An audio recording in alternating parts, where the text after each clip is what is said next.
एक बार की बात है, ललिता अपने भाई की शादी की शॉपिंग करने गई थी। उसके पीछे से उसकी सास घर आ गई थी। वो किसी रिश्तेदार के यहाँ से आई थी। ललिता के आते ही उसकी सास ने कहा, बहू कहाँ से आ रही हो?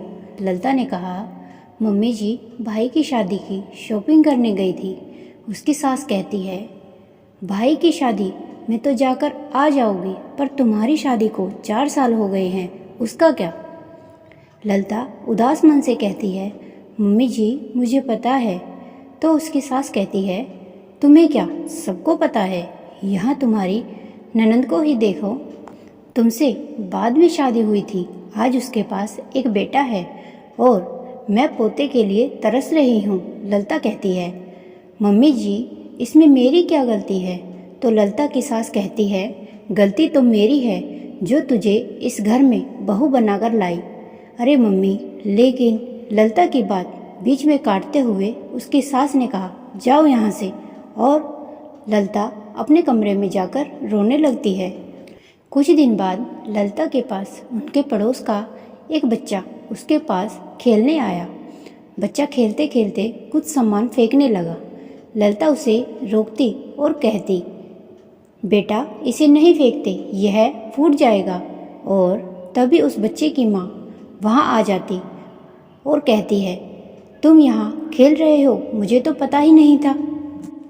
और फिर ललिता से कहती है, तुम उसे क्यों मार रही थी? ललिता कहती है, दीदी मैं इसे मार नहीं रही थी, बल्कि ये सामान फेंक रहा था। मैं तो इसे समझा रही थी कि ये फूट जाएगा। और वो ललिता से कहती है, तुझे कैसे समझाना आएगा, तू तो कभी माँ ही नहीं बन सकती। यह सब कहकर वो अपने बच्चे को लेकर चली जाती है। और ललिता कहती रही, दीदी ऐसा कुछ नहीं, आप मेरी बात तो सुनिए। ललिता को बच्चों से बहुत प्यार था और बात उसके दिमाग से निकल ही नहीं रही थी जो उसकी पड़ोस वाली दीदी ने बोली थी। इसी तरह ललिता का पति विक्की भी परेशान रहता। एक दिन की बात है, जब विक्की अपने ऑफिस में काम कर रहा था तो उसके दोस्त मोहित के घर से फ़ोन आया। फ़ोन उसकी पत्नी ने किया था कि वो प्रेग्नेंट है और मोहित आप बाप बनने वाले हो।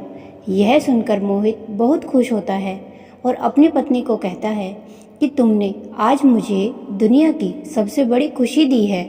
वो जल्दी ही घर आ रहा है और तुम्हारे लिए तुम्हारी फेवरेट काजू कतली भी मैं लेता आऊँगा।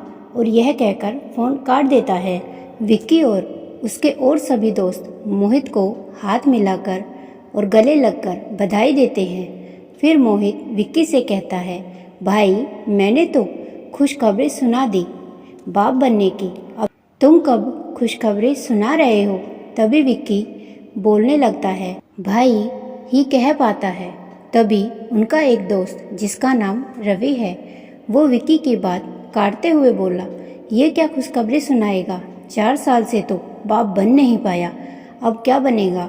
और ये सब कहकर वो सब हंस पड़े और सब अपना काम करने लगे। पर विक्की तो अभी तक उनकी कही हुई बातों में सोचकर ही परेशान हो रहा था। इसी तरह सब उन्हें बच्चे ना होने के ताने देते रहते थे। ललिता की सास को तो पोता चाहिए था। एक दिन ललिता की सास की कोई सहेली उनके घर आई थी जिसका नाम संतोष था। ललिता की सास कहती है, आओ संतोष, कहो कैसे आना हुआ? तो संतोष कहती है, कल मेरी बहू की गोद भराई का प्रोग्राम है, उसी का इनविटेशन देने आई हूँ और आप कब सुनाओगे खुशखबरी? इतने में ललिता उनके लिए पानी लेकर आ जाती है तो उसकी सास ललिता को देखकर कहती है, हम आपकी तरह किस्मत वाले कहाँ। और कुछ बहुएं तो ऐसी होती हैं जिनकी किस्मत में माँ बनने का सुख ही नहीं होता। संतोष कहती है, ऐसा मत कहो, भगवान पर भरोसा रखो, सब ठीक होगा। और ललिता की सास कहती है, क्या ठीक होगा? 4 साल हो गए, अब तक तो कुछ हुआ नहीं। और उसकी सास ललिता को चिल्ला कर कहती है, अब खड़ी खड़ी हमारा मुंह क्या देख रही हो, जाओ यहाँ से। और ललिता चली जाती है। आज रविवार था। विक्की के दोस्त ऑफिस के काम से उसके पास आए थे। उन्हें किसी प्रोजेक्ट पर काम करना था जो कल ऑफिस में ज़रूरी मीटिंग में जमा कराना है। वह काम ख़त्म करके गप्पे मारने लगे और उसके दोस्त कहने लगे, भाई एक बात कहूँ, बुरा मत मानना। विक्की बोला, कहो। तो उसके दोस्त ने कहा, भाई तू दूसरी शादी क्यों नहीं कर लेता? विक्की कहता है, तू पागल तो नहीं हो गया? तुझे पता है तू क्या बोल रहा है? तो विक्की का दूसरा दोस्त भी यही कहता है, भाई ठीक ही तो कह रहा है। हमें लगता है कि भाभी में ही कमी है जिसके कारण तू पापा नहीं बन सकता। विक्की कहता है, तुम मेरे दोस्त हो या दुश्मन, तुम्हें पता तो कि मैं तुम्हारी भाभी से कितना प्यार करता हूँ और अपनी खुशी के लिए मैं उसे दुख नहीं दे सकता। और यह बात ललिता सुन लेती है और कमरे में जाकर रोने लगती है।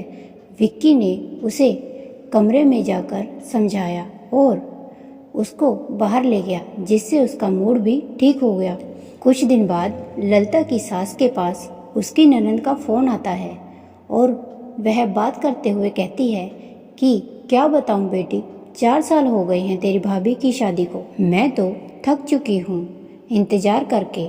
अब तो मैं चाहती हूँ कि तुम्हारे भाई की दूसरी शादी करवा दूँ, मगर वो तो मेरी सुनता ही नहीं। वो तो उसके प्यार में पागल है। उसे तो ललिता के सिवा और कुछ दिखाई ही नहीं देता। ये सब बात ललिता ने जब अपनी सास के मुंह से सुनी तो वो परेशान हो जाती है और उसको कुछ समझ नहीं आता कि अब वो क्या करे।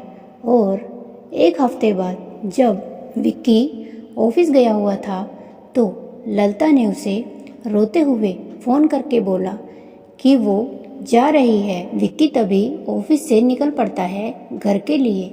जब वो घर आता तो देखता कि ललिता कहीं भी नज़र नहीं आ रही। फिर विक्की अपनी मम्मी से पूछता है, मम्मी ललिता कहाँ है? कहीं भी दिखाई नहीं दे रही। तो विक्की की मम्मी कहती है, मुझे नहीं पता, मुझे कौन सा बताकर जाती है कि कहाँ जा रही है। विक्की कहता है कि मम्मी उसका फ़ोन भी यहीं पर है। तो उसकी मम्मी कहती है कि मैंने बोला ना, मुझे नहीं पता। और विक्की अपने कमरे में जाता है। उसे वहाँ एक लेटर मिलता है जो कि ललिता ने लिखा था, विक्की जब तक तुम ये लेटर पढ़ोगे तब तक बहुत देर हो चुकी होगी। मैं जा रही हूँ तुम्हारी ज़िंदगी और इस दुनिया से बहुत दूर। मैं समाज और मम्मी जी के ताने सुन सुनकर थक चुकी हूँ। हो सके तो मुझे माफ़ कर देना और मुझे ढूंढने की कोशिश भी मत करना।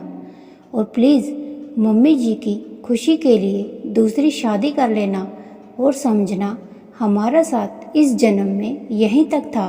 और विक्की का तो सोच सोच कर बुरा हाल हो गया था कि ललिता कहाँ है, कैसी है। अरे सच में ललिता कहीं चली गई थी क्या? सच में दुनिया और समाज के डर से तो नहीं चली गई थी?